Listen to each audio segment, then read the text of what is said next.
does Marco Rubio want the Ukraine war to end soon? And does he and do his neocon buddies somehow think that Ukraine can miraculously be saved at this point by some whatever from Europe or the United States?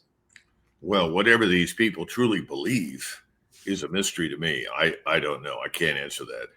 I think they want to sustain what they think is harm to Russia.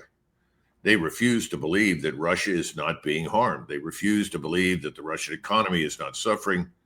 They refuse to believe that Russian losses are, compared with what Ukraine has taken, almost 1.8 million dead at this point in uniform, are minuscule.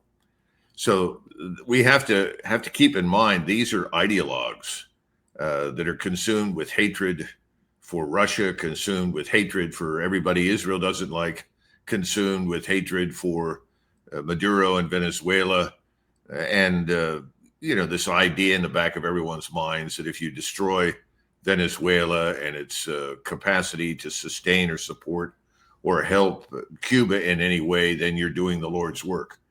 So these people aren't rational. These are not rational views. None of these views comport with any serious objective assessment of what is in the interest of the American people and the United States.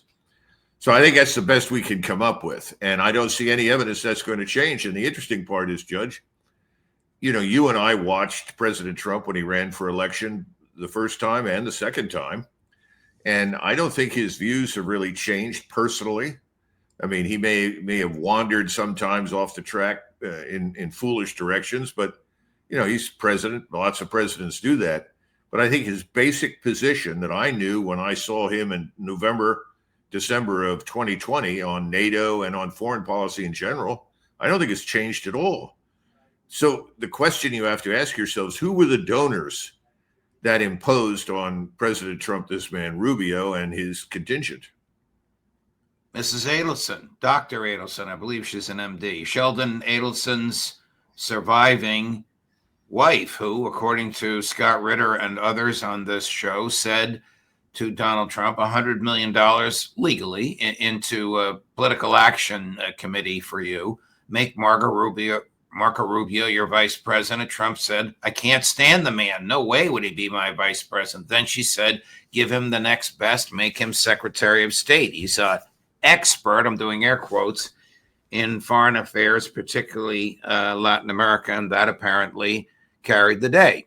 Now, when Rubio says, I'm going to Moscow to talk to Lavrov, the president says, no, you're not. Jared and Steve are going. Okay, I'm going to Geneva to meet with the other foreign ministers of NATO. No, you're not. The Secretary of the Army is going. So what is Rubio doing? He's worried about the font. I'm not making this up. The font sizes on the official documents that come out of State Department. Well, if what you say is true, I think that's a great focus for Mr. Rubio. The more he focuses on that, the safer I feel.